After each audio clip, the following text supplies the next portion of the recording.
તો ધોરણ 12ના પરિણામમાં આજથી રીચેકિંગ પણ કરાશે। રીચેકિંગની અરજી કરાશે। ધોરણ 12 પરિણામમાં આજથી રીચેકિંગ અરજી કરાશે।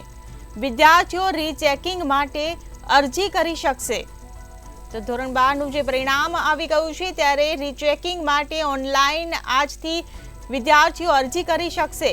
રૂબરૂ અવલોકન માટે પણ અરજી કરી શકશે। તો બોર્ડની સત્તાવાર વેબસાઇટ પર અરજી કરાશે। તો ધોરણ 12ના પરિણામને લઈને આ મોટા સમાચાર। ધોરણ 12 પરિણામમાં આજથી વિદ્યાર્થીઓ ઓનલાઈન રીચેકિંગ અરજી કરી શકશે। વિદ્યાર્થીઓ રીચેકિંગ માટે ઓનલાઈન અરજી કરશે। રીચેકિંગ માટે ઓનલાઈન અરજી કરી શકાશે।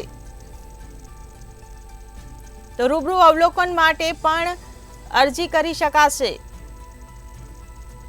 બોર્ડની સત્તાવાર વેબસાઇટ પર વિદ્યાર્થીઓ અરજી કરી શકશે। ધોરણ 12નું પરિણામ આવી ચૂક્યું છે ત્યારે ધોરણ 12ના પરિણામમાં આજથી રીચેકિંગ અરજી કરાશે। વિદ્યાર્થીઓ રીચેકિંગ માટે અરજી કરી શકશે। રીચેકિંગ માટે ઓનલાઈન અરજી કરી શકાશે।